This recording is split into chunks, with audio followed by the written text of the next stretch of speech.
We are on. So it says, oh, some people up in here. What's up, everybody? Happy Saturn's Day to the people. I know y'all seen me twice in 2 days, huh? Ain't used to this shit. What's up, everybody? Make sure you hit the like button when you come on in here. Wipe your feet on the rug before you step foot in the house. What's up, Scotty Saturn? Spread the wealth. Hood Politics Entertainment. King Coop, what up? Zai the Great. What's poppin'? London Show. What up? King Bay Boy.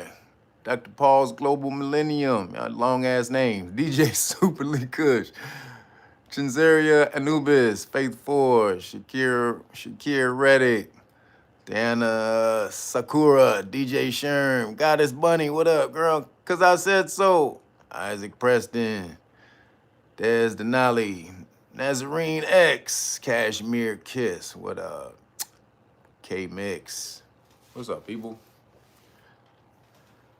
Man. So we did the you came in the other day, we did the breakdown of House of the Dragon and Lord of the Rings and the history of the Phoenix and the Dragon. That Phoenix, baby, that Feeny, that purple, the red and the purple. Y'all see it back there, baby. But this is the news day. What up, y'all? Come on up in here. Curtis Murphy L, Nadia, Terrence Monger, what up? Melanated Crypto, what up? Aaron Wilson. What's poppin', y'all? All right. So, really quick, y'all are funny as shit, man. Y'all are really funny. Hit the like button.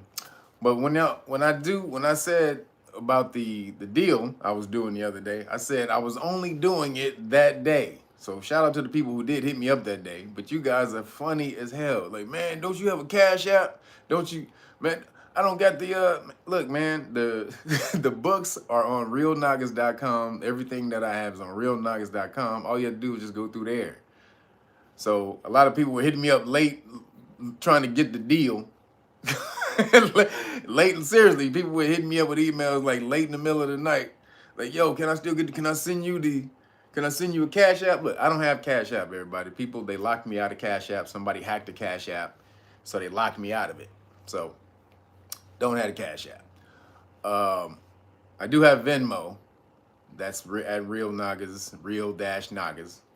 But, again, the books are on, everything is on realnoggins.com. So, and some people say they missed out because they weren't able to get to buy it. So look, man, y'all are funny.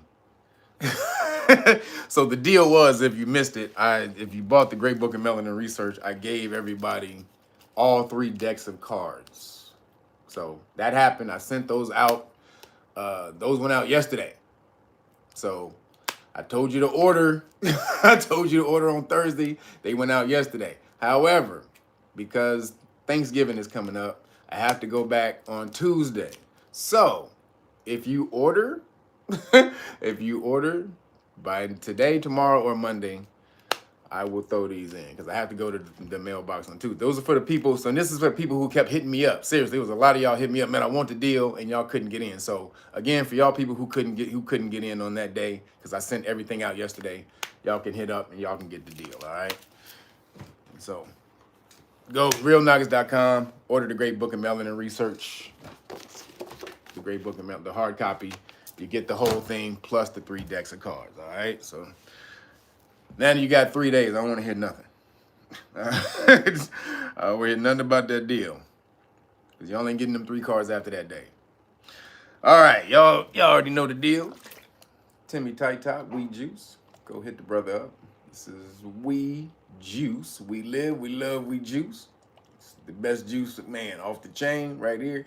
And I'm gonna be showing y'all the difference. I'm gonna get the watermelon juice this week, so I can show y'all something different. Because the watermelon is good too. It's watermelon mint and some pears off the chain. But this is my favorite. Go hook Timmy Tight Top up. Keep him in tight tops. Weedjuice.com. We live, we love, we juice. All right, man.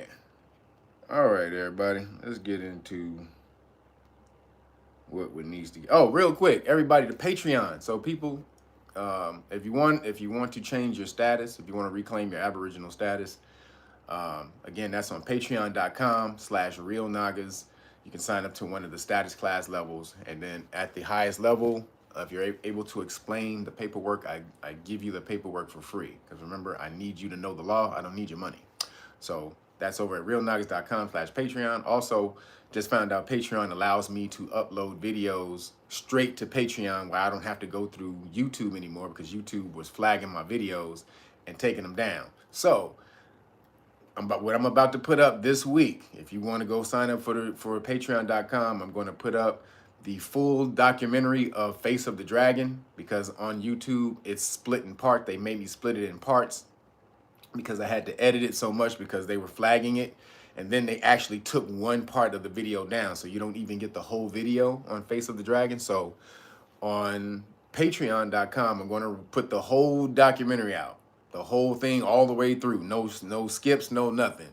No edits. All right. So that's going to be on patreon.com/real nagas if you want to see that. Also, the video that I got a big huge bump on my subscribers from, that was from the conjunction video.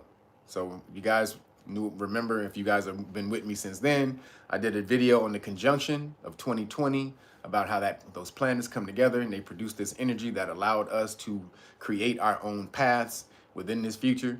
We're almost at the end of it. I know that was 2 years ago. We only usually got 2 years, but that empowered a lot of people. So I want to be able to put that video back out because YouTube took it down like after a week. It got like almost 200,000 videos, 200,000 views in a week. And YouTube took it down because they said it was against the guidelines because I was talking against the, and this is before it even came out. I just said what was going to happen with it. I just knew what was going to happen. I said they was going to be voluntary at first, then they were going to force you to get it, just like they did. So they took that video down, but I'm going to put the whole video up again on patreon.com. So if you want to see that, where we're talking about the conjunction, because it's not only that conjunctions happen all the time. That's just the great conjunction that happens every 20 years. But you can always empower yourself from these planets coming together, these energies that you have access to. So just make sure, if you want to do that, go to patreon.com. You can sign up. All right, y'all. So I guess y'all heard. Oh, excuse me. I guess you heard they're bringing your boy Kyrie back. Supposedly, Kyrie's supposed to come back tomorrow. We gonna see what they say. He's supposed to come back tomorrow. He's supposed to play. Held him out more than 5 games. It was supposed to be a 5-game suspension. They were gonna try to buck break him. They was gonna try to buck break him.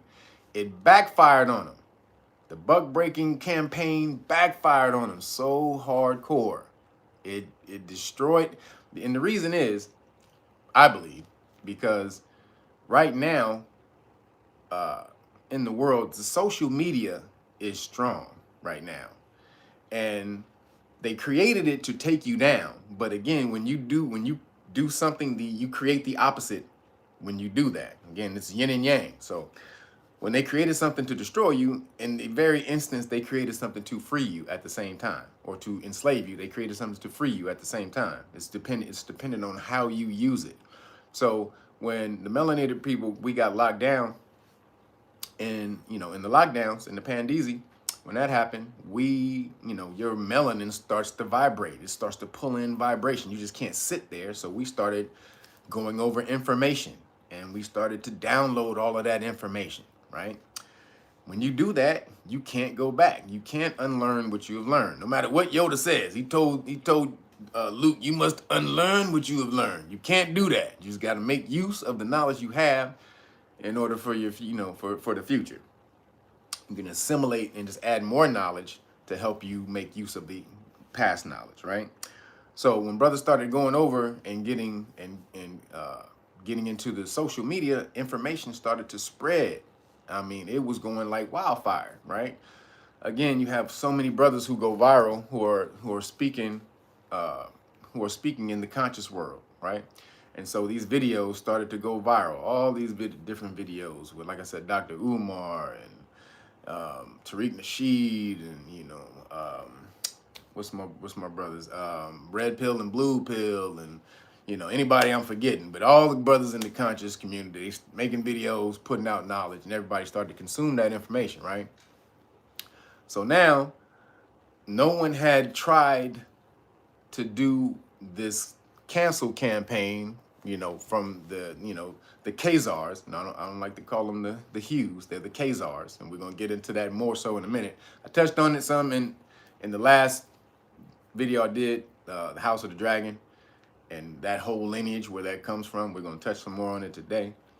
But the Khazars hadn't done that type of campaign in a while, where they tried to take somebody down based on the fact that they were putting them on blast. I think the last time they kind of did it, they didn't really try to cancel anybody. They just, like LeBron. This is what I can remember. If you can remember anything else, but I remember LeBron. When he put out, he said, "I'm getting money like a a JEW." I guess that was some lyrics he was repeating from 21 Savage. I don't know, because I don't listen to 21 Savage. That's what it said. But and so then they blasted him for calling him rich. He's like, "You can't say that. That's a stereotype. That's anti-Semitic." Wait a minute. Calling you rich is anti-Semitic? That's stupid. But he had to come out. He had to do the tap dancing. He had to do the, "Sorry, sir. I didn't mean to offend you, sir." So he had to do that, right? And that was the last time. But it hadn't happened in like no massive campaign where it came back. And, regardless of what you think of that boy Kanye, he may be the one who sacrificed himself. And I don't mean physically. I don't think they're going to take him out physically. But I mean sacrificed his persona. The illusion. He sacrificed the illusion in order to bring down, or the illusion of who he created, and he was attached to. He sacrificed that in order to show you niggas the truth. Whether y'all believe that or not, he is on one right now. He's on the mission. He is not pulling nothing back. He going harder. Every time they talk to him, they going harder. Some reporter said, "Yo, do you regret?" They said, "Do you regret saying what you said? Would you like to, pull some of the words back?" They were like, basically, "Do you feel sorry that now that we smacked the shit out of you? Now that we beat your ass, we made you cow down and kneel and kiss our shoes. Now that we've done that, are you sorry, Kanye?" "You better be." And Kanye was like, no. He's like, "Wait a minute." So he pulled out his phone and he took out a diagram. I don't have a diagram here, but he took out a diagram and he showed him. He said, "Look, these are all companies. These are all, I think, Fortune 500 companies or something like that." And he took it out and he did that. And he showed it. It was all colors. Basically, it was color coded. And every box that was red was supposed to be a company or corporation that was controlled by a Khazar, right? He pulled it out. The whole goddamn screen was red, except for like two or three boxes. The whole damn screen was blacked out red. Showed he said, why would I take that back when this is the truth, right? So them, they're really trying to pour it on thick, but he's not backing down, which again is keeping it out there in the public eye, which again is shedding a light to the melanated people. Like, why are they on him so hard like this? Because basically what he was saying was proven to be true. There was a comedian that came out and said that. A Khazar comedian. He came out and he said, "Look, guys, these are my people." He's like, "Look, guys, you're proving them to be right." He's like, "Come on." He's like, "You need to back off a little bit. You're proving them right." So he's out there. He's doing what he's doing. Whatever he felt his spiritual, whatever he had to go through, he had to throw off all the the bullshit garb that he had put on, the fake clothes that he had to put on in order to be in that world to get this information. He's burning all that shit up right now, y'all. Whether y'all know it or not, he's burning all of that shit up. His bridges, everything, in order to show y'all what's really popping. Yo, hothead blazing, thank you. Appreciate you too. So he's burning everything down to show y'all what's up. So Kyrie, who is not necessarily in the same position as Kanye to do that. You know, he shared the video, whatever, and they tried to take him down.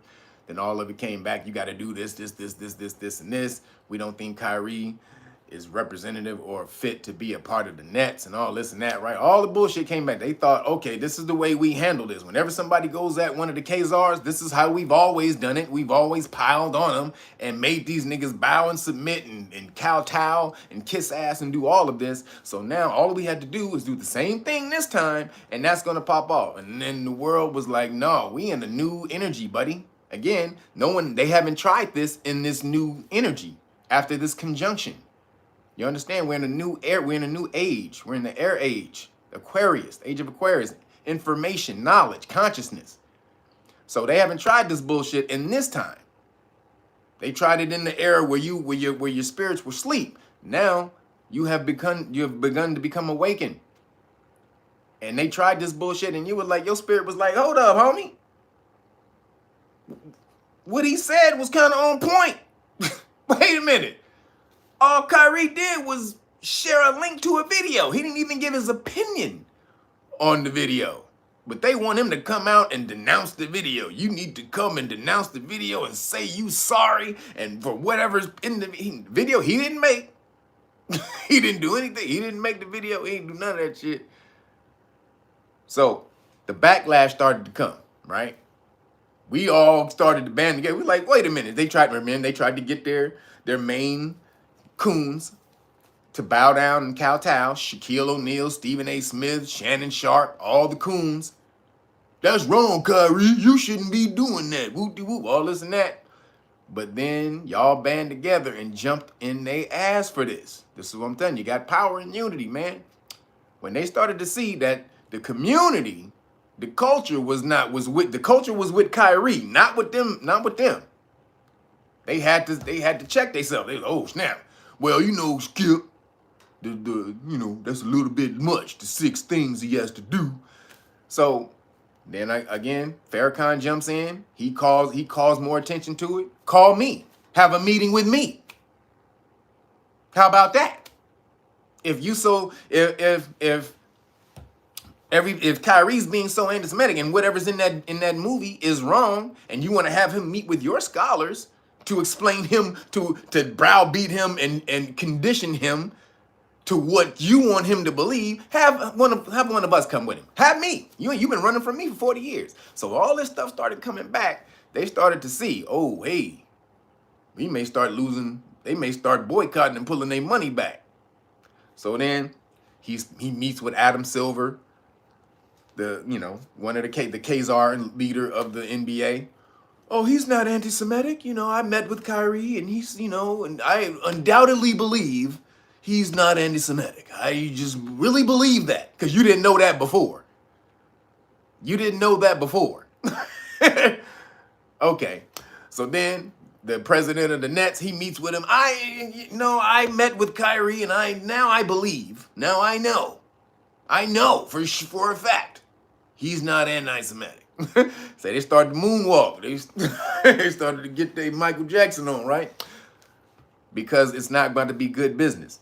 So they can lose the Khazars in business, but now they're about to start losing the melanated brothers. So they had to kind of start figuring this out and balancing it out.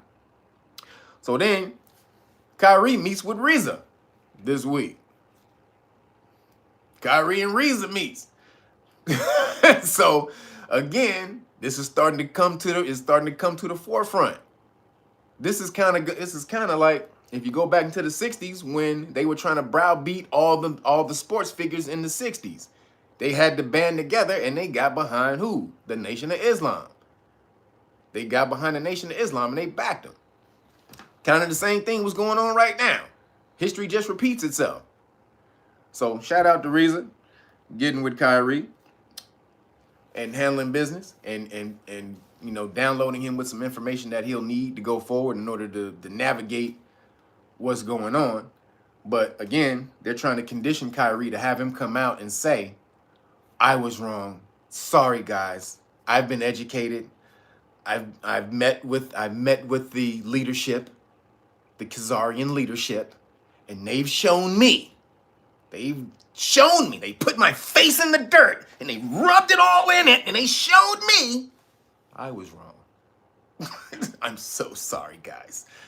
Can I get the dirt off my face now, guys? Can I? So sorry. That's what they thought was gonna happen.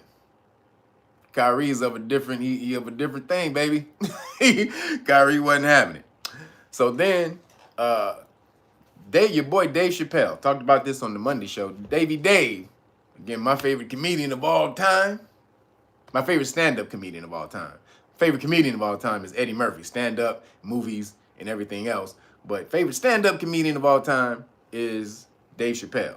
And he's the greatest. And he proved it when he went on Saturday Night Live and he dropped one of the greatest comedy sets you've ever seen. Whether you think how funny you think it was or not, probably there's some inside jokes that may have went over your head too. But about the Khazars. And if you don't know Khazars, like when he said when he was a kid and he was like, he grew up with Jews, and he said when he was a kid, you know, he was like, yo, you want to come kick it later? And he was like, no, I got Shana later. He was like, what? Word? Shana? What he meant was Rosh Hashanah. That's the Jewish holiday. If you guys didn't get that joke, Rosh Hashanah, and he turned it into Shana Na. Shana Na was an old TV show that used to come on in the 70s. So these jokes may have went over your head, but it was one of the greatest comedy sets of all time. And the reason is because no one ever, especially in this climate, would have touched on what he did, would have called them cats out. Nobody would have ever done that. And he went on there and he did it masterfully by first off coming on there and he said, I want to say with his little paper, he said, I want to say I'm allied with the Jews and the Jewish community, and I have friends in the Jewish community. He came out and he said, and that's Kyrie, is how you buy yourself some time.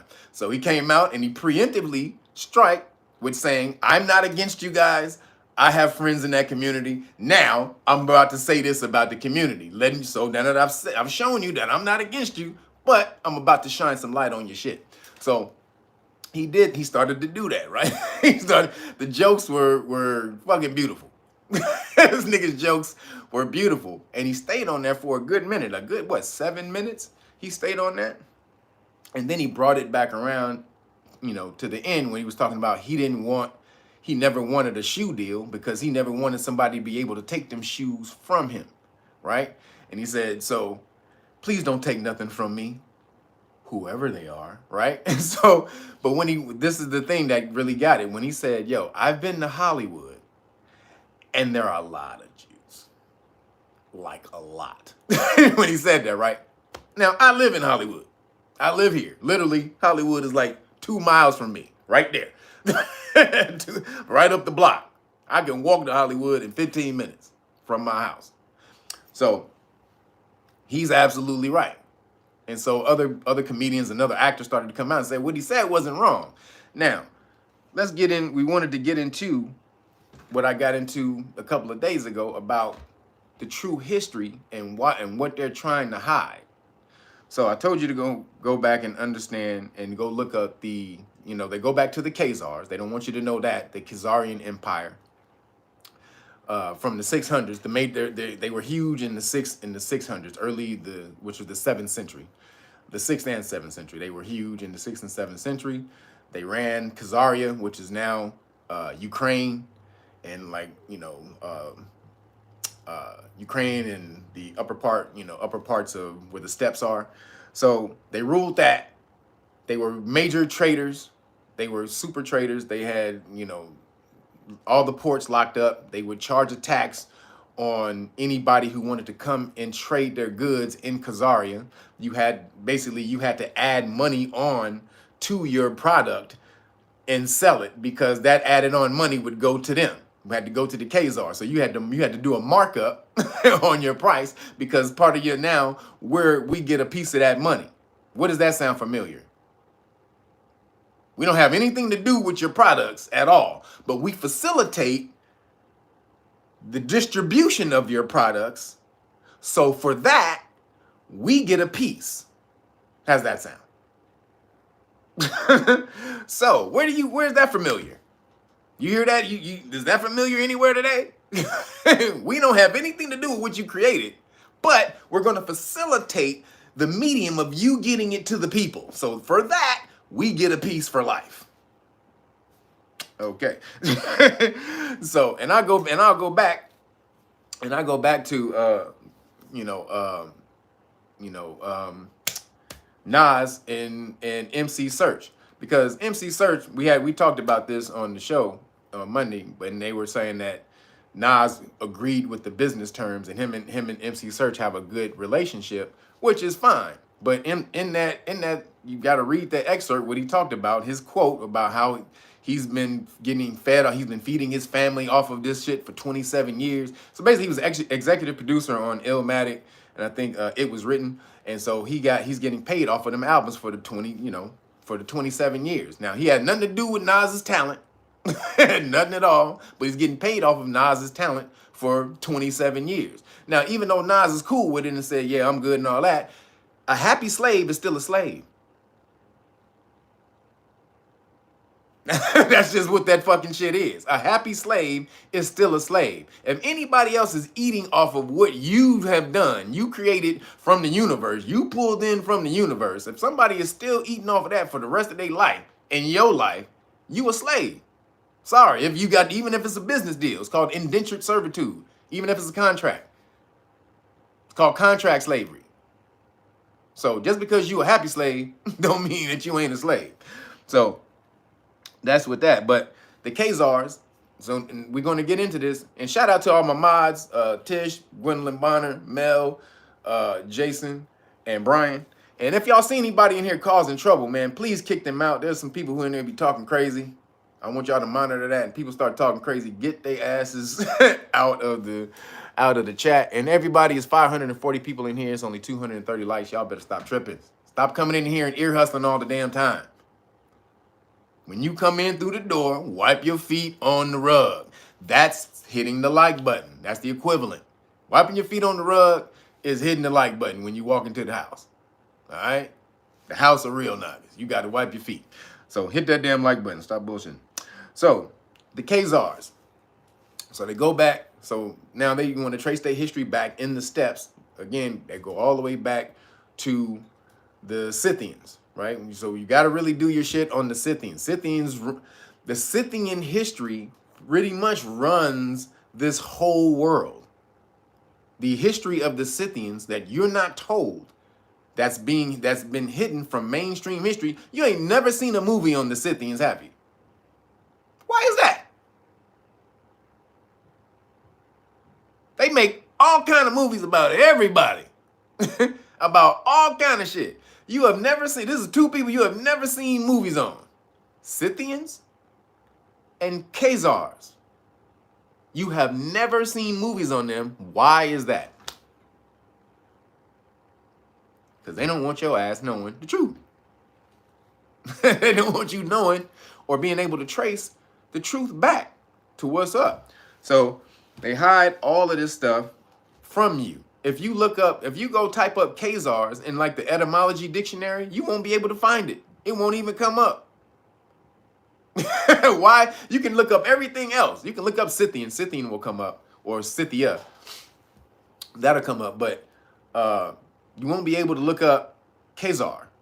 Why come you can't find that? Why are the history of the Khazars so damn hidden from mainstream or modern times? Why don't they want you to know about that? Because they don't want you to make that connection. They be like, hold up.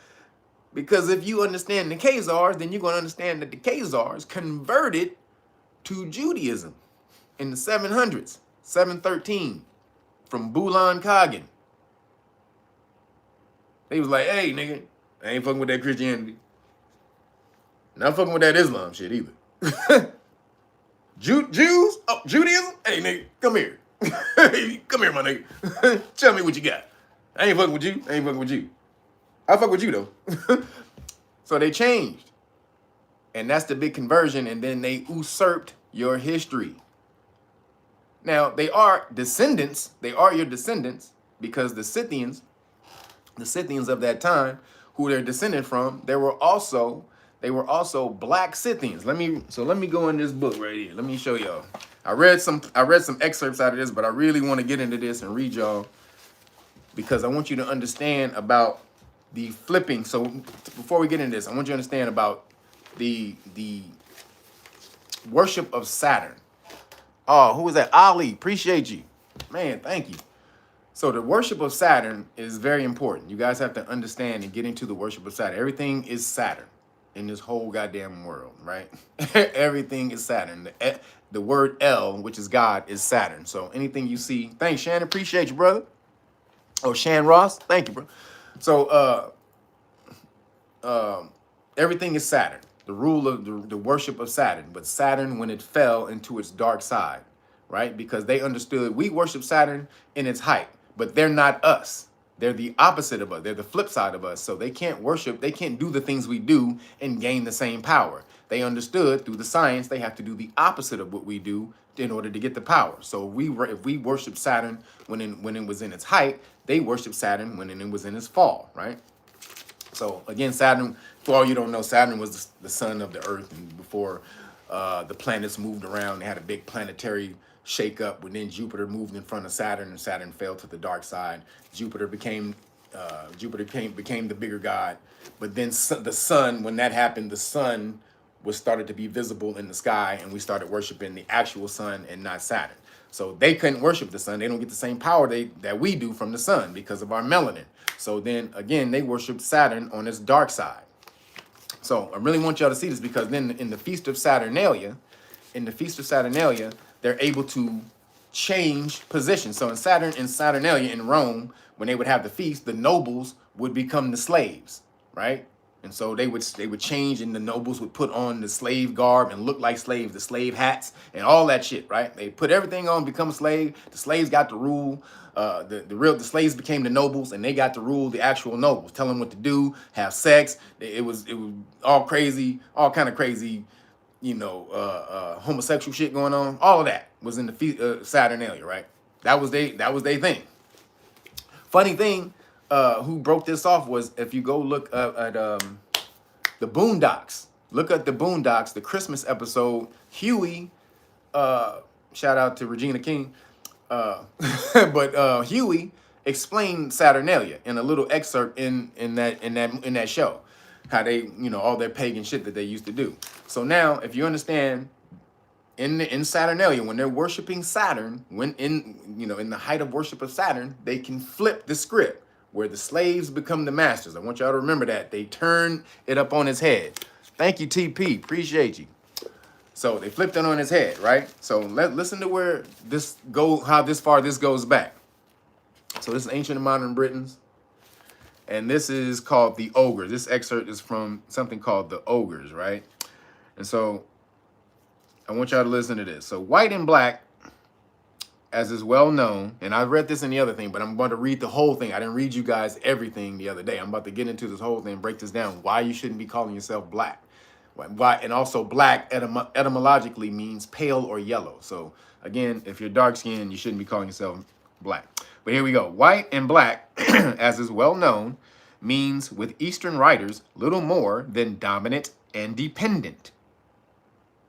Again, white and black, as is well known, means with Eastern writers, that means everybody over in the East where all the information comes from, little more than dominant and dependent. Thus, the black Khazars or Hungarians were the subjects of the white Khazars. Now again, this had no distinction on their skin tone. This was whether they were ruling or subservient. So some of the ruling ones were pale and dark skinned. Some of the subservients were also pale and dark skinned. So now, before going further, it is necessary to look into this late statement pretty closely.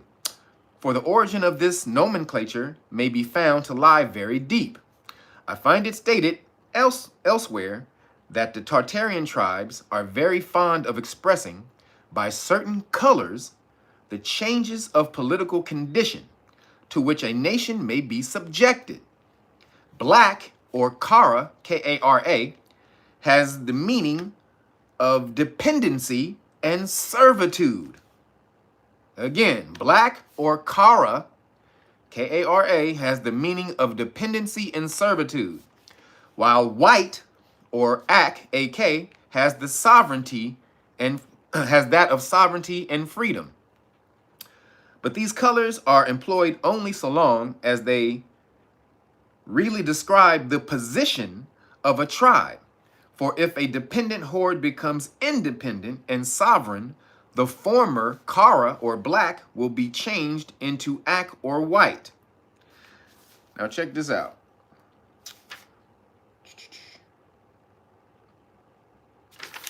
All right, so if you got Ancient and Modern Britons, it's on 30. It's going to be from page 31 to 35.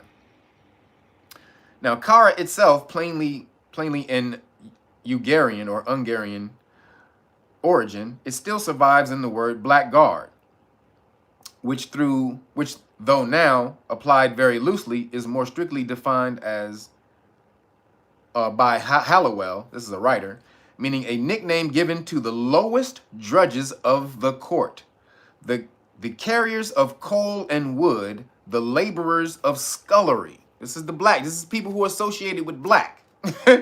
A nickname given to the lowest drudges of the court, the carriers of coal and wood, the laborers, slaves, in the scullery.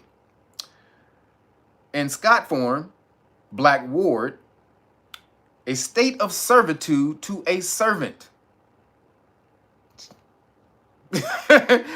in which, excuse me, in support of which, he quotes, so that you see, sir, I hold in sort of black ward tenure, and we call it in our country being the servant of a servant. Black is a vulgar designation for a low scoundrel. Y'all hearing this shit? This book was written in 1884 by a Caucasian. Just so y'all know, this is written by a British Caucasian in 1884.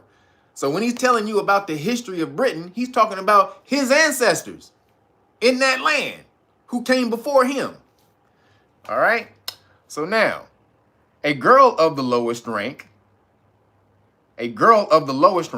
of peasantry is a dub, D-U-B-H, like Dublin, Ireland. So a girl of the lowest rank of peasantry is a dub, black hussy. I know melanated people. You hussy. If you got an old grandmama, you got a big mama, and she done talked about a little fast ass girl, you hussy. Especially if you from the South. That's where my people from. They from Arkansas, Louisiana, all around there. So you hussy.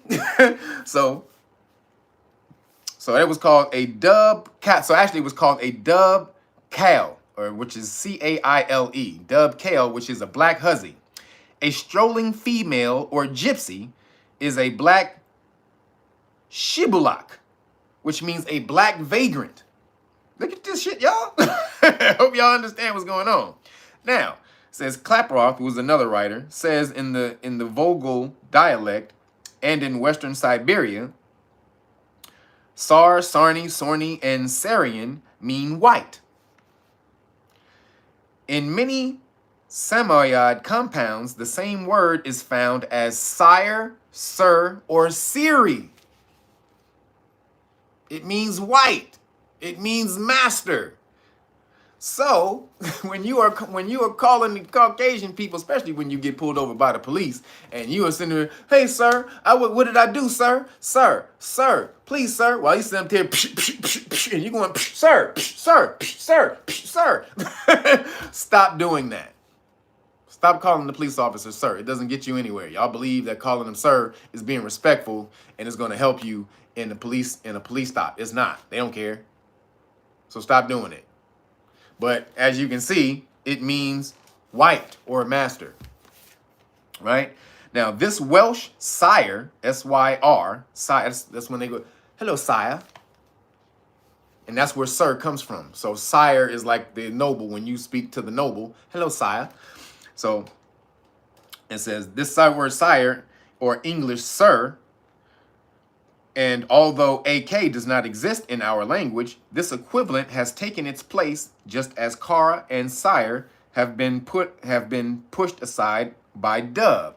So basically they're saying dub in Ireland was black, but now it's been replaced by the word Kara, right? So go look for people with the last name Kara and you'll see their lineage, right? So then it says, in this country, as in the East, a word meaning white is attached to the ruling class, and black is synonymous with dependent and servitude. Y'all hear that shit? Let me read it again because I don't think y'all heard it. In this country, he's talking about in England, because that's where he is. In this country, as in the East, as also over in the motherlands over there, as in the East, a word meaning white is attached to the ruling class, and black is synonymous with dependency and servitude. Now listen to this. Although now used without the slightest reference to the complexion of either caste, the words assert themselves as distinctly as words can to be survivals of a period of white conquest, when a black was a serf. Listen to this. When a black was a serf, just as that word and slave may be and are derived from the conquered Serbs and Slavs. I want y'all to hear this again. Although used without the slightest reference to the complexion of either caste, right? That means they weren't really talking about the skin color. The words assert themselves as distinctly as words can to be survivals of the period of white conquest, when a black was a serf. A serf is a slave to the land, a person who's bound to the land. A serf, just as that word and slave may be and are derived from conquered Serbs, Serbians, and Slavs. Now, even at the present day, white in America, this is in the 1800s he's talking about, not today, not the 2022. This is the 1800s. Even in the present day, white in American slang has the idea of high qualities attached to it, though in this case, it is likely that the usage started afresh with the practice of Negro slavery in modern times. Did y'all hear that shit? I hope y'all heard that shit. Again, even at the present day, white in American slang has the idea of high qualities attached to it, though in this case, it is likely that the usage started afresh with the practice of Negro slavery in modern times. Y'all better stop calling yourself black. Told you that 1,000 times. That's why in law, they don't see you as anything. Black in law means not real. Or color means not real. So when you call yourself a color in law, it means that you're not real. The semblance means you look like it, but you're not really that. And they're telling you it goes all the way back to ancient times. That word, that class, those titles go back to ancient times. This ain't some new shit that y'all created. I'm black and I'm proud. Now say it out loud. I'm black and I'm proud. Y'all niggas is crazy with that bullshit. I'm black and I'm proud. All right, you go right ahead. Now, this is very important because we're talking about the Scyths and the Huns, right? To the people who came before the Khazars, right? And this is who these people are derived from. So, speaking of the black and white Uyghurs, the former black, this means black, were the Hungarians of Magyar or Magyars. They correspond also to the black and white Huns of the other writers in the past. So there was some they were when you call the Huns, like Attila the Hun, who was the cat who wiped out a lot of the Romans and shit. The Attila the Hun, or the Huns, they were black Huns and white Huns. Y'all better go look. This race, then known to themselves as Magyars and to others as Turks, Sarbas and his Sarbat. Damn, this word is crazy. Sarbartwasfali. They were called Sabartwasfali, Zerni Urgi, or Black Urgi, Uyghurs, or Ogres. What ogre do you know today? Shrek is an ogre. That's supposed to be y'all. Just so you know. Now, check this out. And ogres are to be identified with the Black Huns. Now, this fact is important because it brings us face to face with a large and important nation of Scythians who were not only styled black, meaning they weren't only called black, but who actually were so.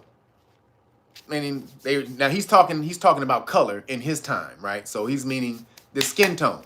So he says Scythians were not only black Scythians, which meant subservient. They had white Scythians and black Scythians, the ruling class of Scythians and the lower class of Scythians.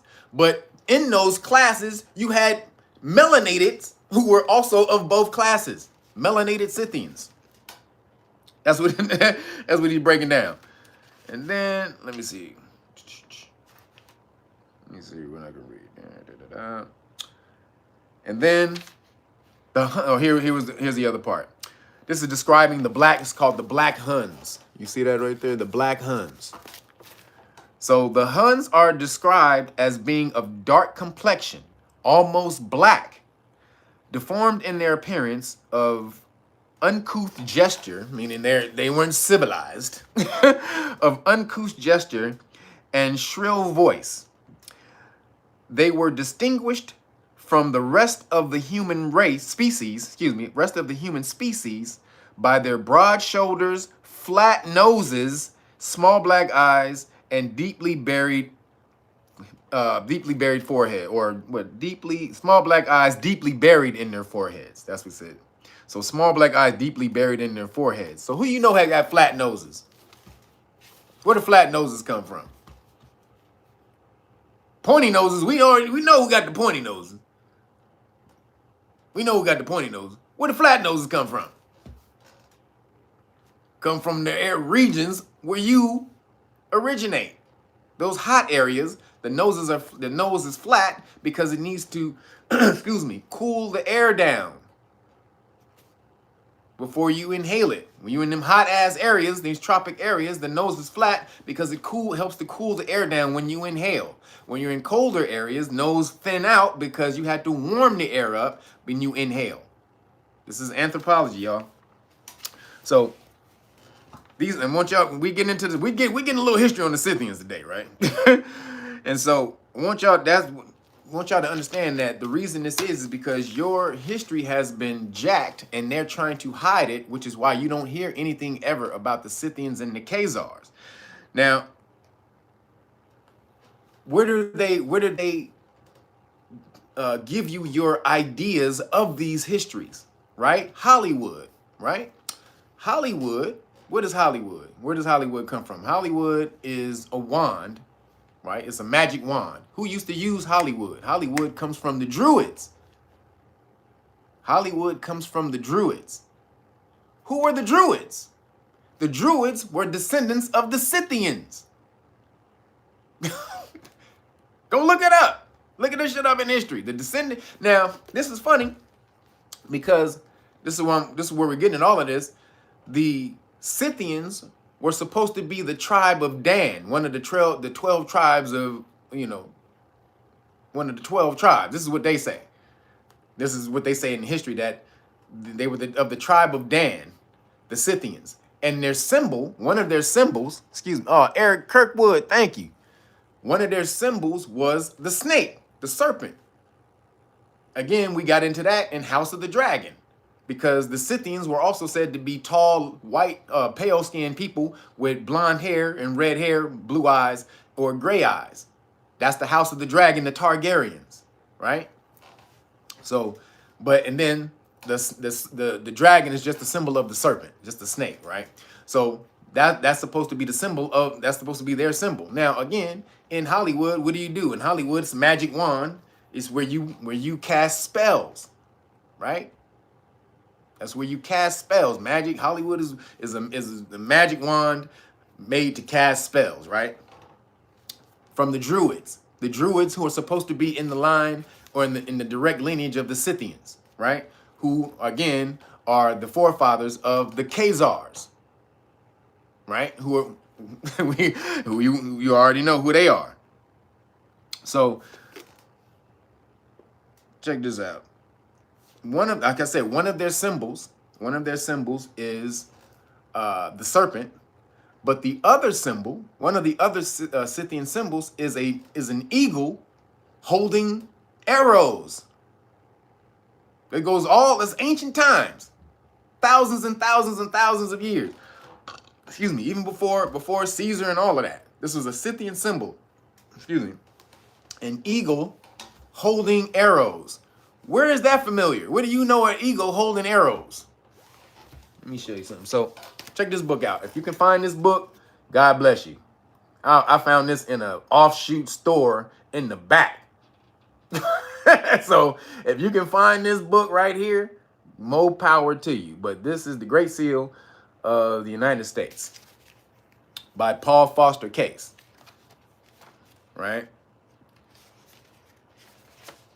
So what this deals with is the Hebrew symbolism in the American dollar bill. So this is Paul Foster Case. This is the book leg. So this deals with the Hebrew symbolism inside the dollar bill, right? So he's showing you, see this right here? So he's showing you. So you see the arrows, right? So the 12 arrows, or 13 arrows represent the tribes of Judah plus Jesus, or Yahshua, right? So anytime you see the number 13, it's the 12 tribes plus Jesus, supposedly, but it's really the 12. It's really the 12 planets plus the sun.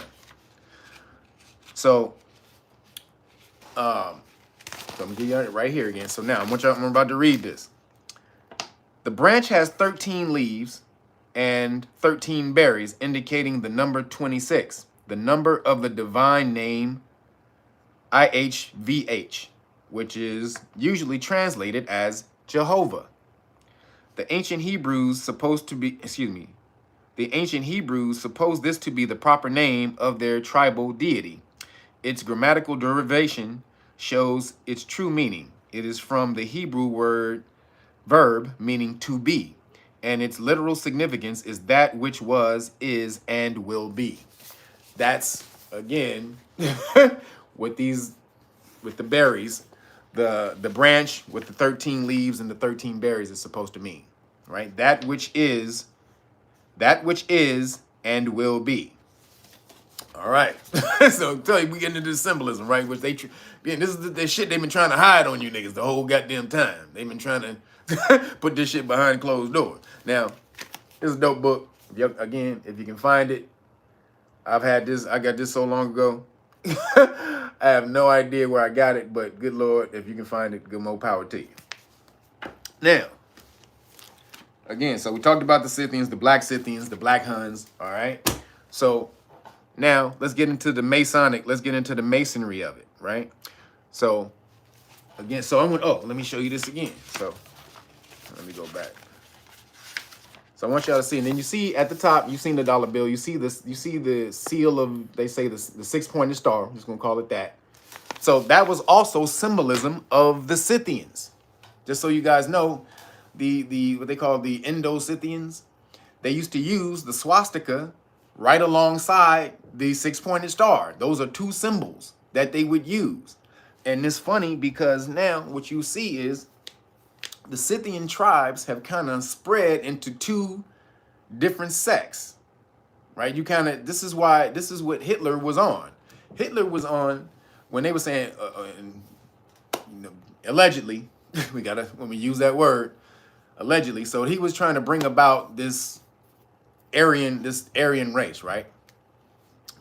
But Hitler, he didn't look nothing like the people he was trying to bring about. So the logic would say, why the fuck why is he trying to bring about, a race of people that he looks nothing like, right? So what happened was he took an expedition up into like the Indus Valley or wherever it was. He traveled to where the Hindus live, up into the mountains, right? And he saw some Aryans up there, and they basically gave him the history, right? So those Aryans again were the Scythians who moved in and they displaced the Greeks it was Indo-Greeks that had moved in there. They had kind of taken control, and they displaced the Indo-Greeks, and then they set this little caste system of light skin versus dark skin, right? Upper India or wherever they were, that was the light skinned cats, and lower India that was the dark skin, the more dark skinned melanated people, right? So when homeboy hit your boy from Germany, Hitler, he rolled up in there, he took an expedition up there, he saw these cats up there, and they told him the history of who they were and where they came from. And so again, when you looked it up, the Scythians, all of these cats come from Scythians. Your boy Hitleasy, Hitleasy, he was a Khazar. Himself and his heritage. He was a Khazar. So he goes up into the mountains and he finds out this history of where the Khazars came from. And then he comes back and he says, oh, this is our true lineage, the Scythians. The Scythians started all this shit. They were blonde, they were tall, blonde, blue-eyed cats. They were the originators of our race. So they must have been, and they were the nobles. Again, Aryan means noble. They took over the ruling class back then. So that's why they were called Aryan, not because they're pale skin, but pale skin was associated with that because, again, they were noble. So that's why your boy came back and was like, he came back from the mountains and he was like, oh, we all from this race. Okay, well, shit, this is who we about to put on the planet, right? So that's what he was on. And so this is also all throughout Masonry, as I showed you right there, because Masons are the ones who put the seals on the dollar bill. But check this out. So I went to the Masonic Museum. The George Washington Masonic Museum in Virginia. Y'all need to go check that out. So I'm about to show y'all some stuff. They probably, I don't know if you can go on the tour today, but some of the places I went, they don't put it on the tour. But I'm about to show y'all some stuff. All right, so again, so let me find it. Boom, boom, boom. So, all right, so right here. Can y'all see this? Let me see if I can see. So this is in the Masonic Museum. Y'all see that? Y'all see the menorah? Y'all see the pyramid with the Hebrew on it inside the circle? Okay. This is all in the Masonic Museum. This is supposed to be Masons, right? Oh, shoot. So then, as we're going through here, I want y'all to remember, we talked about, I told you about the lore, the ancient lore in Lord of the Rings, and where the elven lore comes from, right? They start their name with L. That's from Saturn. Excuse me. That's supposed to be from Saturn. The Elvins or the elves, that's Saturn, right? It doesn't mean God, it means Saturn. Just like Anunnaki, An or Anu means Saturn. So they worship Saturn, right? So this is in the temple. If y'all can y'all see that? This is in the temple. This is supposed to be an angel. You would think it's an angel, but this is an Anunnaki. This is an Anunnaki on the burning bush, right? Speaking to the burning bush. See the wings? That's an Anunnaki. Not an angel. So then this is another picture. Damn it, I can't. Can y'all see? Well, I gotta show you like that. So these are supposed to be Hebrews. Again, we're gonna get into what you're seeing right now. See that? This is the symbol that's on the chest. This is the symbol on the chest of St. Peter Square or St. Peter. Again, here's the menorah. Excuse me. Here's the menorah. And up there, what you see right there, can y'all see? Let me see if I can. Can y'all see that? Right there, that's called the cornerstone. Right? That's called the cornerstone.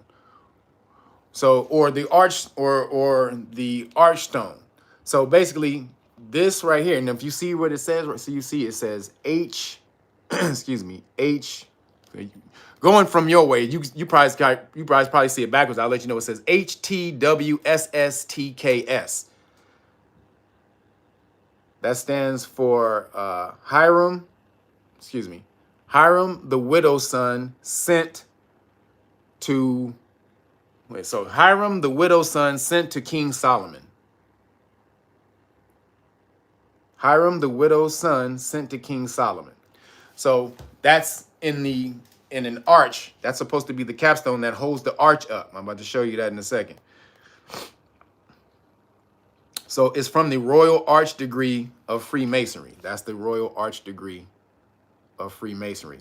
It's a sect of Freemasonry that you get into when you enter the York Rite, which is the religious rite of Freemasonry, right? So you see the calf and all of that, the lion.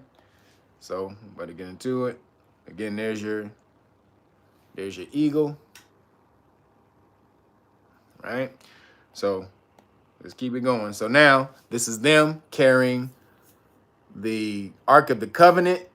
So I want y'all to see these are supposed to be Khazars. Or Jews, well, the real Jews, but that's supposed to be us, really. But you see how they lighten the skin, right? So I want y'all to see this is them carrying the covenant. Now you see the menorah. See, that means that's supposed to be the Hebrews, right? Again, carrying the Ark of the Covenant.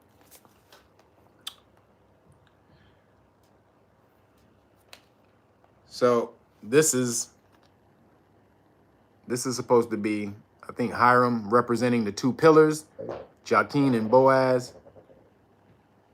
Right? Those are the two pillars. Those are the two. Those two trees represent the pillars. And those on the porch of Solomon's temple. This is Solomon, King Solomon. I'm about to show y'all some shit real quick. Y'all ain't seen this shit. So now here's the cornerstone. See? So here, see the Hebrew above there? Look. This is a display in the museum. You see the stone right there with the writing? Hiram, the son, the widow's son. So how I got this is, let me tell y'all how I got in there to see this.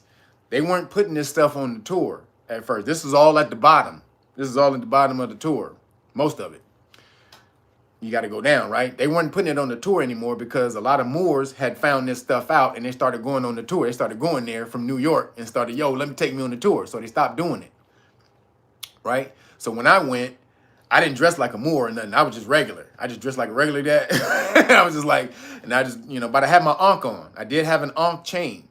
And so I was just like, so we were going all the different rooms or whatever. And I was like, are we going to go to the grotto? And this is the rooms down at the bottom. And he was like, you're a traveling man? Like that. And that was, and when they ask you that, that's the speak when they ask you if, you're supposed to say the right shit back, right? So I said, I'm the son of a widow. See?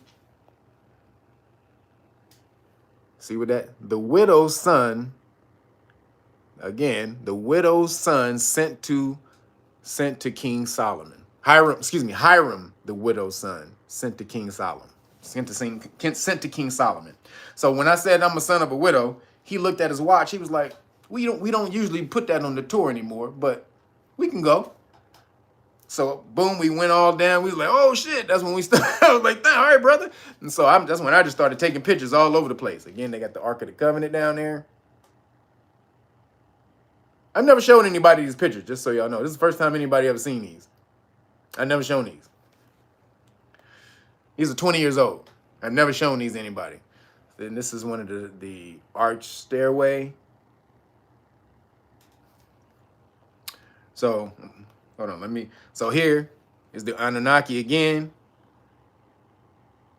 So the elves in the lore are believed to be the blood descendants of the Anunnaki. And so do the hierarchy or the royal families believe that their bloodline is from the Anunnaki. That's why they believe that they are who they are. Just so y'all know, this is why they believe that they're royal. Not from Jesus, but from the Anunnaki. They believe they're in the bloodline of the Anunnaki.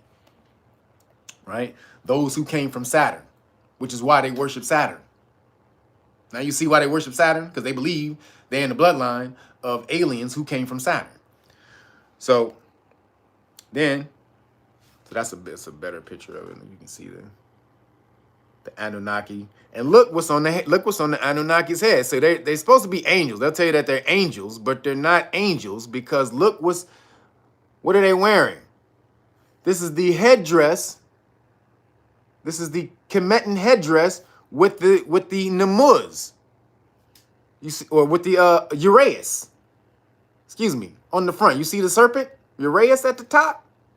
They're showing you what's popping right now, y'all. But again, this is in the Caucasian Museum, Masonic Museum. So here, this is now at the very top of the room. This is the Knights Templar room. You got to go all. This is at the very top of the museum. Let me back this up so it's too much of a glare. Now you see that the triple cross at the top. That's the triple cross of the 33rd degree, right?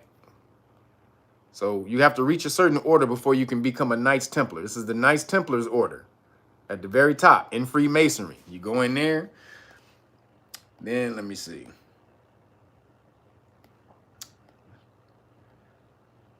So when you go in there, all right, so now you go in there, and now this is where you, oh, appreciate you. One universe soul. Thank you. Appreciate you. One love for real. So now when you go up in there, this is where they have the builders of Solomon's temple is up in here, right? And now watch this. This is the builders of Solomon's temple. So I want y'all to see this first, though. See these, Supreme 33 Council. You see that flag? Supreme 33 Council, 33rd degree. Right there. You see the eagles going back, the two eagles looking east and west. That's ancient symbolism. That goes all the way back to Scythian symbolism. The Scythians have this shit on some coins. Just so y'all know, that eagle and shit is on some coins. Thousands and thousands of years ago. That. So then, this is another one of their flags, the 33rd. Can y'all see that? Man, this damn glare. The damn glare. Sorry, y'all. Trying to get the glare of the. But that right there. Then, so I want y'all to see this. So there, when you go up, that's in the room. Now check this out. When you go up in the room, in the glass case, I'm about to show y'all King Solomon. This is King Solomon, y'all.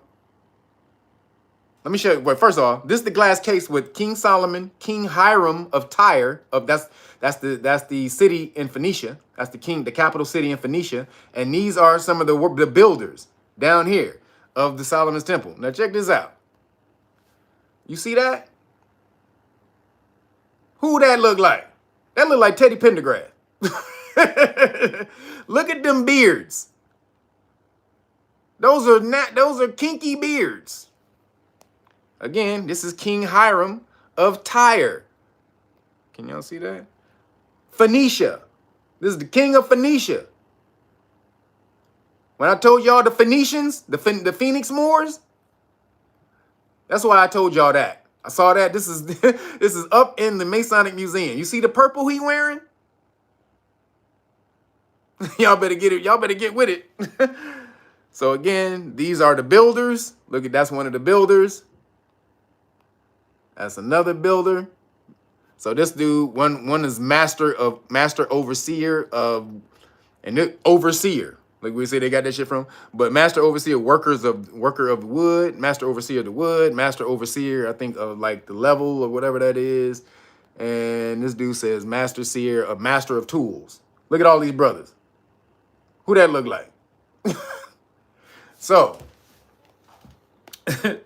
y'all want to, and then I couldn't get focused on this. This is as focused as this one gets. So I'm going to try to put this up. But this is also the other builders.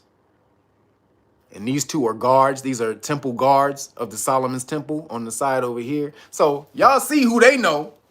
They know who the who the shit is, who the people are. This is in their museum, y'all. You understand? Y'all can go to the Masonic Museum in Virginia right now and go up there. I hope they still. This was 20 years ago. They may have moved this shit out. Honestly, they might have moved this out. But you see what was in there 20 years ago. So that's your history, people. And they're trying to hide all of that through Hollywood, through their magic wand in Hollywood. But that's the secret. This is why they have to keep everything quiet, because if any light is shed on it, then you have to shine a light on all of it. You got to dig up everything. So we have to keep everything quiet. No matter if you say good things about us, bad, whatever it is, one word about us, we cannot let any of that shit stand. None of it. It's gonna shine a light on it. So we won't take good, we won't take bad. We'll take in the middle, we'll take ambivalent or whatever, just you not saying nothing, but you shine a light on us, too bad. Because then that brings up their history. And so, again, that Saturn worship is real. Going back to, so Saturn, again, goes back to Kronos. Kronos is the father of the Titan. He's the father Titan, father of Zeus, Hades, and Poseidon, right? So basically Zeus, Kronos, which is Saturn, he's the big old guy with the white beard. This is why anytime you see the old guy with the white beard, that's Saturn. Uncle Sam, that's that's Saturn. Gandalf is Saturn in Lord of the Rings. These are depictions of Saturn, and that's why they'll let anything that promotes Saturn, they'll let it fly, because you don't know that it's Saturn worship. It's subliminal Saturn worship.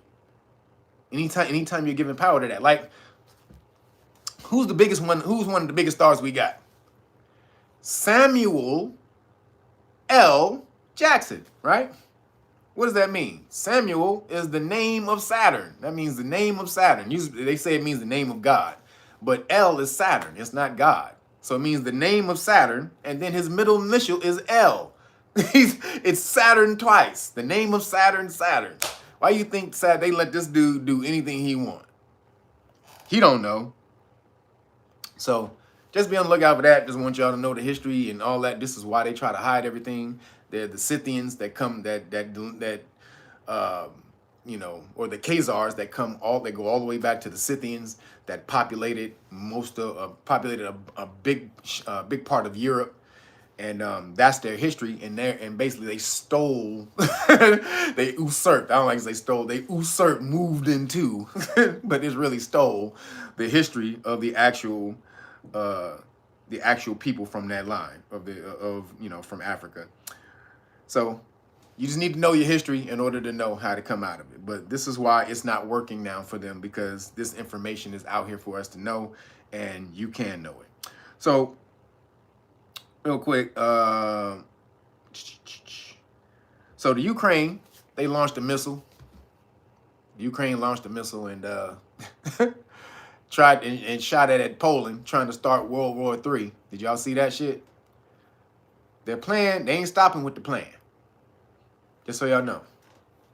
They're not stopping with the plan. They got to keep it going, which is why you got to keep going, understanding that it's all bullshit. They shot a missile. It was called, what they call it, false flag. This is supposed to be a false flag, but it was so damn blatant that it wasn't Russia. They couldn't hide it. They were like, oh, shit, man, y'all sloppy, man. So even America had to say, everybody had to say, yeah, they wanted to say it was Russia. They wanted to. They wanted to, because Poland, and this is why it's war, because Poland is a part of NATO. So anybody in NATO attack, we gotta go to war. They wanted to say it, but it was so goddamn blatant that it wasn't Russia. They was like, God damn, y'all some sloppy asses, man. Like y'all, you couldn't have did a better job than that.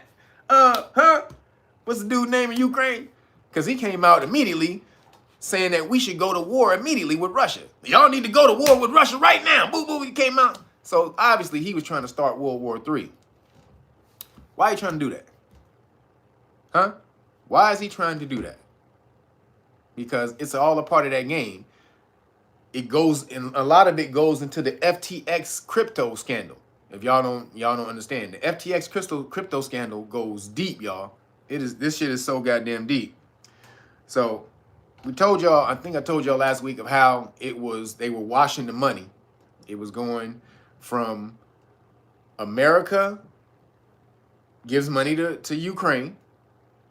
Ukraine takes that money, invest it in FTX crypto, right? So basically, they got to figure out a way to how to get this money back around. So America, Ukraine to the FTX crypto people. The crypto people gives it back to America in the form of donations to not only the Democratic Party, because the Democratic Party, they got like $80 million in donations or something like that, close to $100 million in donations, which is crazy. But the Republicans also, they got donations. They got like 30 million. So it ain't just the Democrats who got, it's all he was trying to buy his way into all of this. Now, what was that shit for? What was the main thing for? This dude had become a billionaire in like 2 years, since in 2019, he was when he had started this shit, and he became a billionaire worth $16 billion in 2 years. How the hell did he get all that money?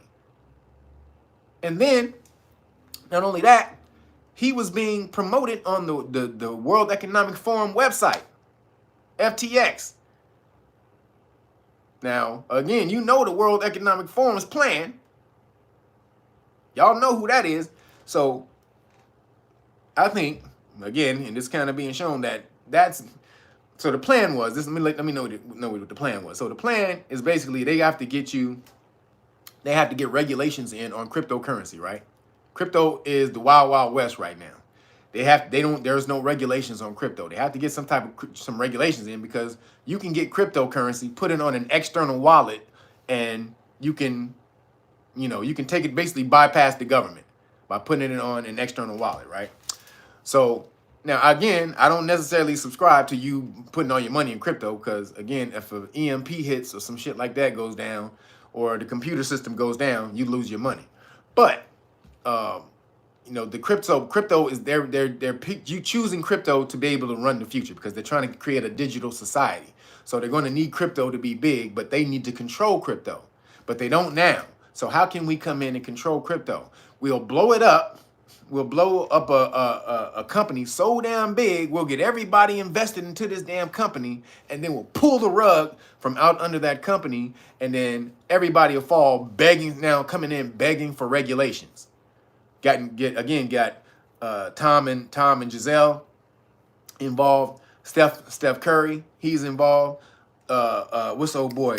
The dude on Shark Tank, he was involved. I mean, they got some big names involved in this shit, right? Larry David even did a commercial for him. So it's some big names involved in this shit. They get all these cats in there, pull the rug from out under it. Now you're going to come and now beg for crypto regulations, which is what they wanted all along. They wanted this shit all along. Not only that, this is a multi-level plan. They can destabilize Russia while doing this at the same time, because they got to get Russia out of there, or make Russia bend the knee to the one world order. And Russia is like, we ain't bending the knee. So they're trying to get Russia the fuck up out of there. Excuse me.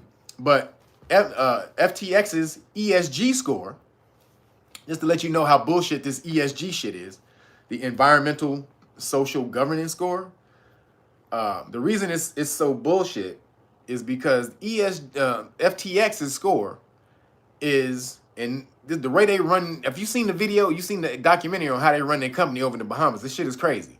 Like the girlfriend, she's in charge of the finances. She says she doesn't really use math, or she doesn't really know math, or her math doesn't come into play when she's doing this. And the fact that, man, the way they running this shit is like romper room. It was like kindergarten. The way they were running it, it was on. The shit was on a cotton candy foundation, basically. And so, but their corporate score, their corporate social credit score was higher than ExxonMobil, which ExxonMobil's social credit score shouldn't be high either, because they're the ones putting out they're destroying the earth, mining for oil. So how the fuck is their environmental score high when they're the ones destroying the earth, mining for oil? So it lets you know this is all full of shit, right? So, but it's what's running the country right now. And so FTX, or WEF, this is their plan for the one world order, or the new world order, or the great reset. They have to bring these systems in. Crypto is one of them. They have to bring a crypto system in, which is why they're releasing the central bank digital currencies all over the world right now. I hope y'all been seeing this. They're releasing them on a trial basis right now. This is what's going on. Go peep this out. So I told you Britain and Germany doing it, but now a couple of other countries are doing it. So now they're releasing these things on a trial basis in order now to get you used to it. But all the while, still now we're pushing for crypto regulation, because now again nobody wanted crypto regulation. It was supposed to be decentralized. That's the whole point of cryptocurrency. No one has control over it. But then if they can come and wreck the system and make you beg for goddamn control, make you beg for some type of regulation and controls because you lost all your damn money, great. We got it in. Now you see, this shit is unstable. We told you it was unstable. Then we told you this was some bullshit. We told you. We told you. You want us to come in and help you out? You want us to come on in, bro? Hey, brother, we gonna come and help you out of the kindness, out of our heart, brother. We gonna help you out. You need us to put some reins and some clamps on this shit? For sure, brother. So that's what they doing. That's been the plan the whole goddamn time. And so, you ain't seeing really too much negative stuff about the FTX thing, except on Fox News, because they're hiding it, because all the Hoocrats and even the Republicans took a lot of money, but they took less, so they can kind of stick their chests out and be like, we were better. But this is all the scam. So don't put all your money in crypto. Make sure you get, again, where's my silver? Oh, hold on. So get your silver. Can y'all see that? So this is a silver bar. This is an ace of spade. So again, where I get these from, when you get novelty bars, they can be worth more money in the future. But I got this because, I am an ace of spades. So they just happen to have that right there, baby. The sign of the god. So I got that. This is at AppMex, APMEX, AppMex, where you can get these. And this one right here, I don't know if y'all can see this. This is the John Wick. This is a John Wick silver bar. From the John Wick, baby. That's a John Wick silver bar. So they got all different types of novelty stuff there that you can get.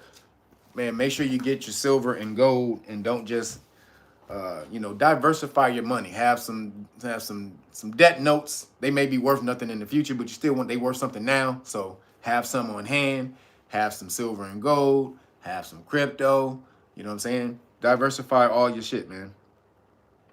So did you see that the Senate voted 62-36 to end the Boogie V, the COVID national emergency? 62-36. But then Biden said he gonna veto it. Wait a minute. We all agree. You said a couple months ago that the pandeezy was over. Twice. Now that the Senate wants to vote to end it, you gonna veto it? Now, if that doesn't tell you that some bull crap is going, y'all, if that doesn't tell you this is absolute bullshit, the Senate wants to end it. You said it was over a couple of months ago, but you're going to veto the bill to end it. Why? Because you need to keep the national emergency powers going. This is how they control you. They ain't letting go of that. You gave them control. Y'all gave them the reins. Y'all gave them the control of steering. Yeah, nigga. Oh, this shit is great, nigga. Got power steering and all kind of shit. The handling is great. Hey, get back, nigga. You ain't getting the steering wheel back. Nigga, they are driving like a motherfucker. They are Fast and the Furious now. Nigga, they Dominic Toretto for the family. It's all about family. So you're not getting the steering wheel back. they killing it right now. So, but you'll get it back if you know the law. You have to know the law. You have to know your rights in order to get it back. But if you don't, you can't get it back. So while that's going on, while he's about to vote it down, there's a new study that came out again. Oh, you see how it's a new study that comes out every goddamn week about this stuff? So this one came out and said the cupcake causes the we know this for sure, but this one was a determinant. It says, yo, it causes the myocarditis undoubtedly. We can show how the cupcake it causes myocarditis undoubtedly. We can show it. But Biden is like like, nigga, I ain't heard nothing you said, nigga. What you talking about, boy? So we gonna implement this dang national emergency one more time. One more again. Give it to me. One more again, baby. So that's popping right now. And then while that's going on, Florida, they stopped the cupcake for everybody from 18 to 40. So the word is getting out that it's bullcrap, y'all. But they still want to keep pushing this. They can't do this, though, if you fight back. They know most people don't know anything, and they're not going to push back. You don't see nothing about this on any news. Man, this is crazy. People are just dropping like flies all around the goddamn country and the world, and you ain't hearing nothing about this on no mainstream TV. Nothing. They cannot tell you this. They cannot let this shit get out. But if you fight back, you will win. You can win, and you will win. But you got to do it.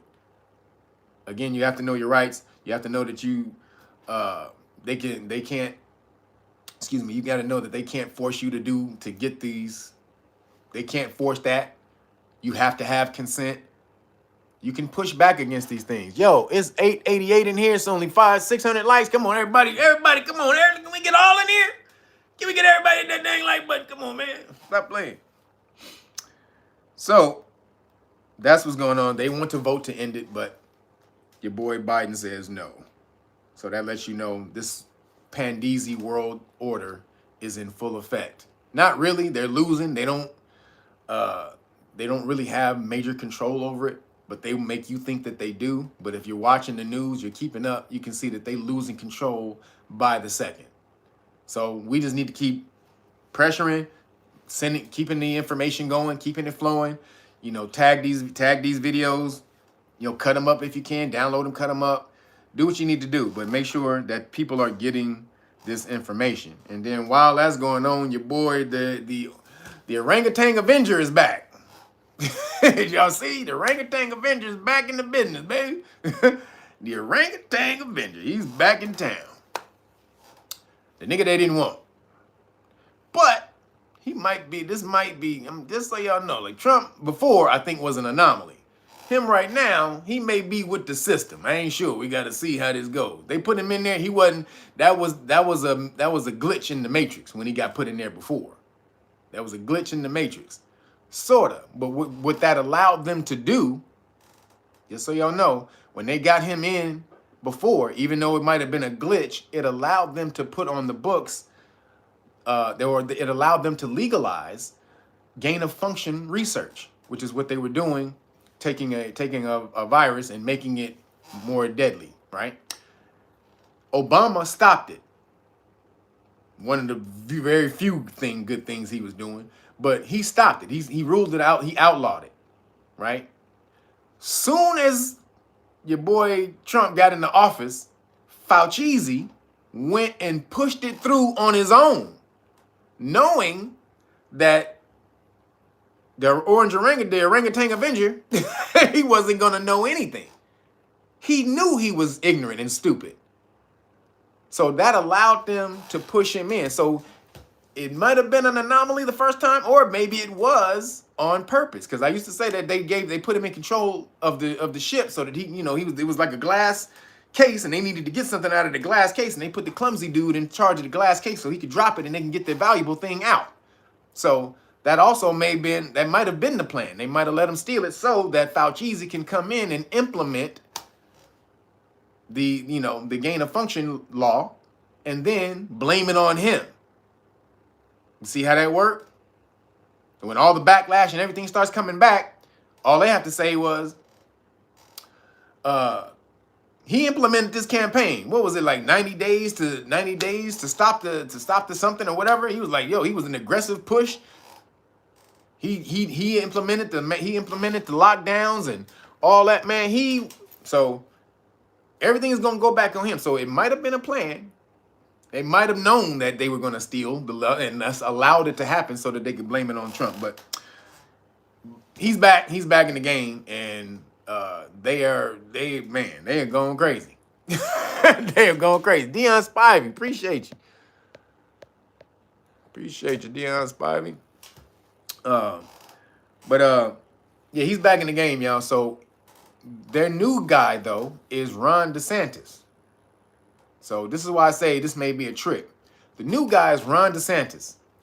Ron DeSantis is everything that they like in Trump, and then everything that they don't, and none of the things that they don't like about Trump.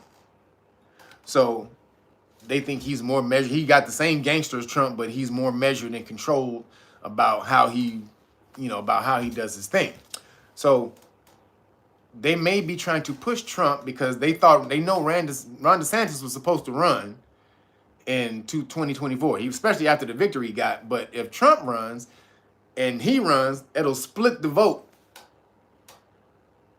Now, again, this is all bullshit. As we know, it's all bullshit. Excuse me. They're going to put in charge whoever they want. They're going to put in charge whoever they want. But they have to keep the illusion going. So Trump is part of the illusion. He's part of the distraction. And so now with Trump being a part of the distraction, the Boogie V info news and all of that goes like this. You ain't gonna start to hear nothing about that. Why? Because on every channel now, they're gonna be Trump, January 6th, Trump. They get to bury the real news now behind this nigga. So it may be a plan for him to come back so that he can dominate the news cycle, and they can push the information back about what's coming out on a daily basis about what's happening with the cupcakes. So I just say watch out for the okie doke when they're dealing with Trump. And then have you guys seen the new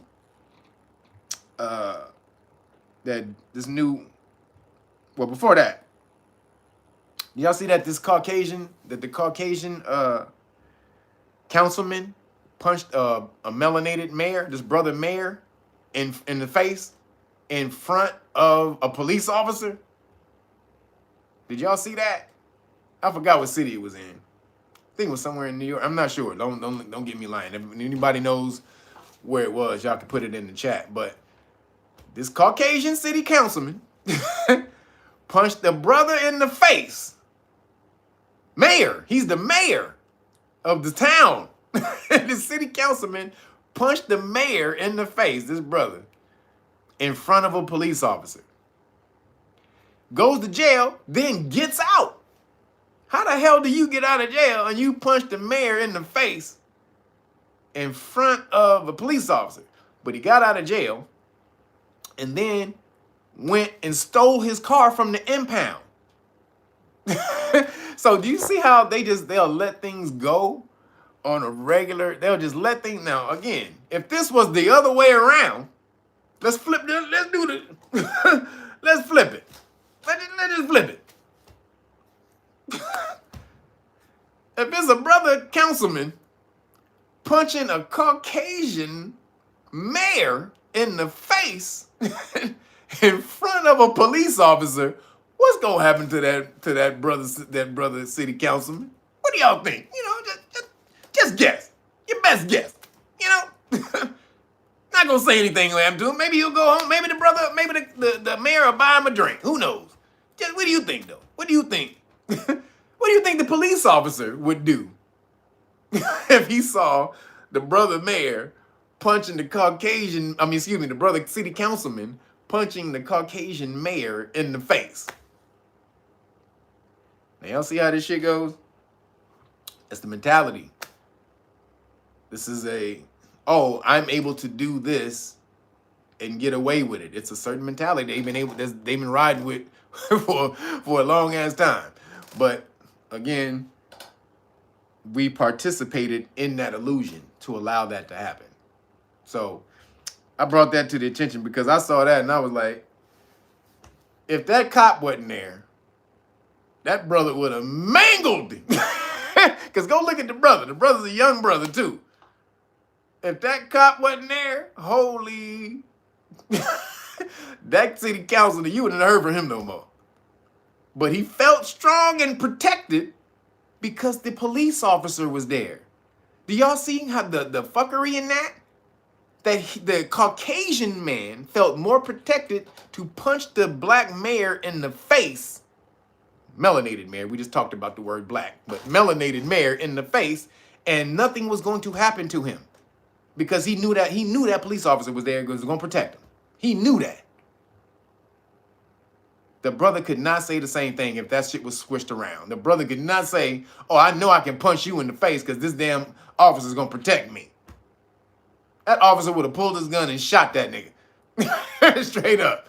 He would have pulled his gun and shot him right in the goddamn face. So there's always a double standard here, y'all. But we got the power to move past that shit.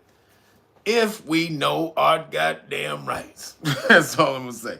So Disney got a new film coming out called Strange World. Y'all better be aware of this film. Don't let your kids see it. I mean, you can if you agree with the philosophy. But remember I told you that Disney was on the plan to sexualize and change and on that gender or social what is it? Engineering.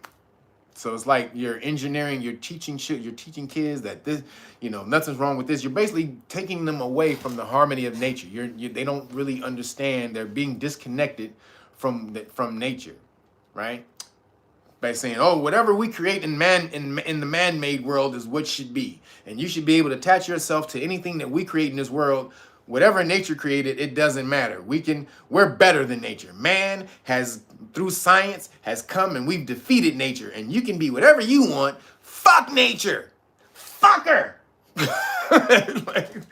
That's what modern science is trying to say, right? So in this film, it teaches kids that being gay is normal in the best way. Being gay is normal in the best way. Now, if you say you born like that and you're not, I ain't here to say whether you are or you're not. Whatever your life path is, nobody's here to say whatever your life path is, right? However, my thing is, you do what you do. I don't mind whatever you want to do. You do that. Just don't be bringing the shit to me. Don't expect me to go along with it or agree with it. I don't have to protest against it, but I don't necessarily have to agree with it either. So you do you and let me do me, right? But again, they're trying to push this narrative, though, into the public because they need to condition your minds or your children's mind in order to create this new world that they got coming through, where everybody's trans or no gender or, non-binary. Well, that's no gender, non-binary or they're gay. And again, they just started to show that the population is starting to die down significantly. Like over the past few years, the population is declining. And a lot of that is because of social engineering. The feminist movement, that's a part of it. You want to be a part of you have a career, ladies. You don't You don't need to have babies. What do you need to have babies for? Babies annoying. They crying all the goddamn time. You gotta wipe their nose and shit, wipe their asses. You don't need no damn baby. Get your ass out there and make that corporation $1 billion while you make $2. That's what you made to do. You made to go make Apple. You better go make Apple $5 billion. They're gonna give you $20. But you gonna feel great because you a woman and you got out there and you was able to have a career. Ain't that great? Ain't that great? Then you get around you 50, you get 50 and you ain't got shit. You got a gang, you got a big ass house, car and all kind of shit. and you ain't got no goddamn family. You ain't got nobody to cuddle up with you. Give you a little massage. You know what I'm talking about? When you give you a little head massage, rub your feet a little something. You ain't got nobody to do that, huh? Ask your boss. You made him $1 billion. That nigga at least owe you a foot rub. Shit.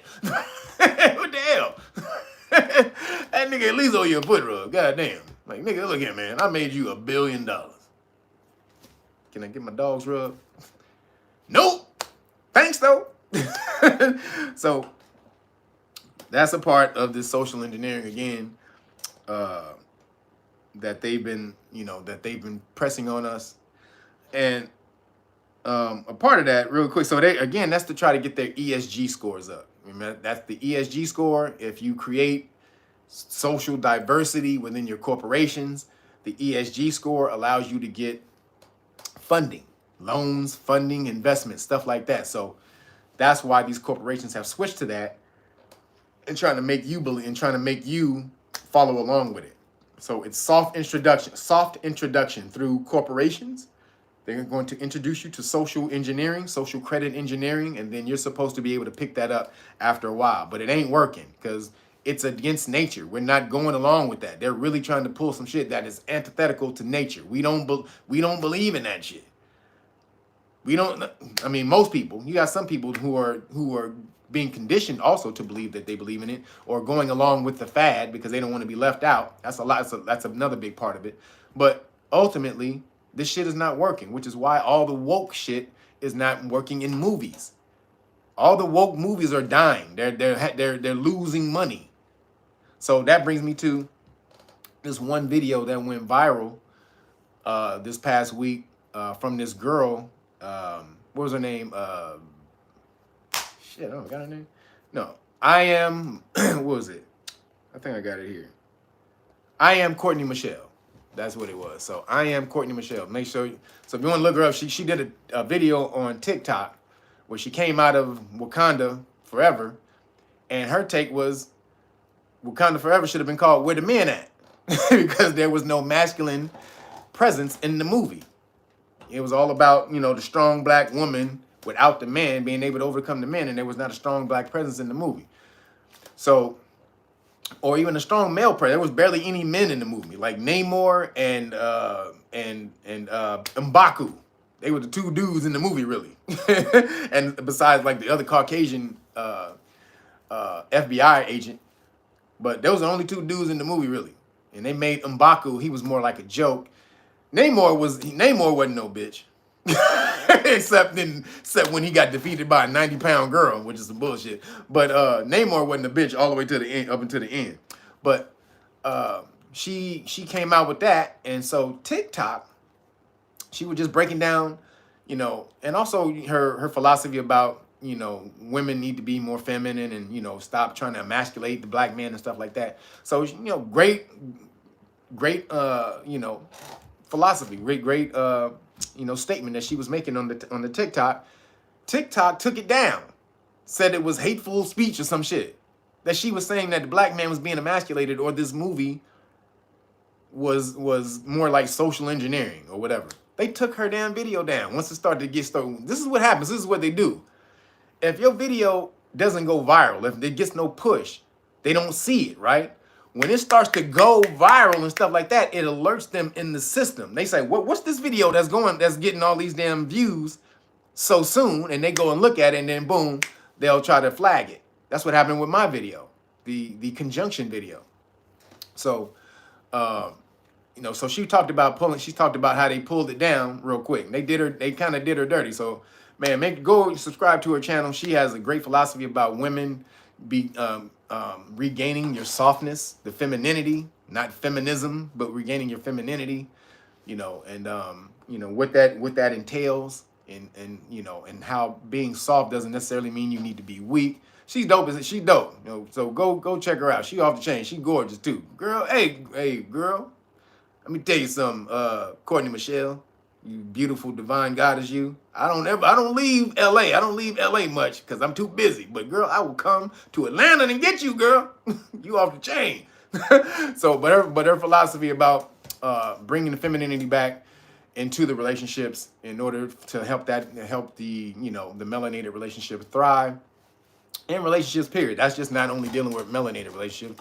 Women need to get back to that, the essence of who they are ultimately, essentially in nature, in order to be able to push this forward, because you're turning too masculine. They're trying to turn you masculine, and again, turning you to the men, turning the men into women. Why? Because that takes away the aggressive force of a population when they're trying to change the government. They're trying to flip something in population. It's the men usually that say, no, fuck this, we're not taking this, and they institute a revolution. But if I can feminize all of the men, emasculate the ones who I don't feminize, but just emasculate you niggas to where you think that lashing out or talking back is going to get you canceled so that you don't speak up. If I can do all of those things, then I can flip society in the way that I want. So this is a plan. Again, they're trying to move you into changing governments, into this one world government. So they need the population beaten down. They need you, malleable, controlled, conformed. So, but we're seeing that this is not real. Like, she went to that movie and she saw that it was bullshit, and she was able to come out and speak against it, and they jumped on her for real. But shout out to her for speaking back to what the system is doing. We need more of you ladies to come out and do that. More of you goddesses, again, you divine goddesses, because she sure is one. Look here, if y'all go tell her I sent you. Y'all go subscribe to her channel. Tell her Kevin Real Naga sent you. Tell her I might be coming for her. But seriously, women, we need you guys to get back into your softness. Softness does not mean weak. Just remember that. Soft does not mean weak. Silk is one of the softest things in the world and one of the strongest things in the world. Go look it up. Silk is one of the strongest things in the world, but softest. So again, you need to understand, that balance, that harmony, because they have turned you so hard that, it's men even now don't even want to defend women. Because now we see we got a movie with a 90-pound girl beating the shit out of a 215, 220-pound dude. Shit, what y'all need our help for? Shit, we gonna sit back and we're gonna eat the popcorn. Get him, girl. That's what you got brothers doing now. They're not stepping up to protect you because you're trying to act like you're so damn hard that you don't need brothers. And brothers will be like, all right, then fuck it. All right, peace. And then you have other ladies or, other cultures who are seeing this and they're softening themselves up for the melanated dude, and you're wondering why they leaving. Ladies, get back to the harmony of the divine feminine. That is you. Men, you get back to your divine masculine as protectors. Stop bitching up. Stop going for everything out here. Protect. Again, these women feel like they have to do that because they've lost their protectors. So get back to your divine masculine. Stop bitching up. Speak up against tyranny. All right? Against aggression. You got to speak up against these things. Regain your force. But again, shout out to the ladies that are doing that. Shout out to Miss Beautiful, Lovely Courtney Michelle. Woo. All right. And then everybody, I want y'all to make sure that y'all go and y'all get the package, everybody. The great, the Know Your Rights Foundation. We got the cards, the constitutional rights card. This is that what you can do or what your rights are at that police stop, and what will happen if the police violate your constitutional rights. Right here, we got that qualified immunity card. Police get qualified immunity when they violate your rights, and they do it and they don't know they violated your rights. So when you alert them that that they're in danger of violating your rights, and they do it on camera, boop, you got them right there, right? And so again, you keep these in your car, and when the police officer rolls up to you, you pull these out and you hand them, and you say, "I don't answer questions. I do not answer questions." Right here. This is how we're going to get back. You have to start learning the law. This is where we're moving, everybody. If you don't see that, I don't know what to tell you. If you don't see that you have to start learning the rules to the game in order to flourish in the game, you're never going to succeed. You're never going to get past it. This is a new time. You have to start doing new things. So in order for that to happen, get out of your comfort zone. Get out of your comfort zone. Again, we're teaching you guys the law at knowyourrightsfoundation.org for free. We're teaching you for free. Knowyourrightsfoundation.org for free. If you want to learn the rights, we're teaching you for free. But this right here, this is what we have at Know Your Rights Foundation. You can get these, keep this in your car. Right here. And we got the main book. Great book. The Know Your Rights manual. This teaches you everything you need to know about traffic stops and Terry stops, which are police stops on foot, so that police officers don't violate your rights, which is what they're honestly, and I hate to even say this, but most police officers, when they come up, sometimes they're in such a automatic mode, they don't even know that they're violating your rights at this time anymore, because they know most people don't know their rights. They just walk up to you, and as soon as they say, "Yo, can I get your ID?" No matter what, if it's some problem, anything happens, they'll always ask you for your ID. And most of the time, you'll give them your ID. But you're not obligated to give a police officer your ID unless they suspect you of having committed a crime, in the midst of committing a crime, or about to commit a crime. And they have to articulate what you are doing that leads them to believe that those things have happened or are about to happen. But if you don't know how to make the police officer articulate that, they're just going to violate your rights every damn time. Sorry to say, I ain't trying to talk back against police officers, but we do police stop law class every week, and we watch videos every week, and pretty much this happens most of the time. There are some police officers who do it right, so we give those police officers their just due. But for the most part, they're doing it wrong because they're taught wrong. They're trained wrong. Honestly, that's really most of it. They're trained wrong. Most of them don't necessarily have a bad against you, but they're trained wrong. So you need to be trained properly. If they're going to be trained improperly, you need to be trained properly. And so that's this book right here. And then if they keep violating your rights, go and get their insurance, that bond that guarantees that they don't violate your constitutional rights or mess up, or violate the public at large, cause any damage to the public at large. If they do, you can go get that bond. It's attached to their oath of office, their oath to the Constitution. So when they violate that oath to the Constitution, which means that they violate your constitutional rights, you get their bond. You can go place a lien or a claim on their bond or insurance, because they either have one or the other, bond or insurance. They're required to have.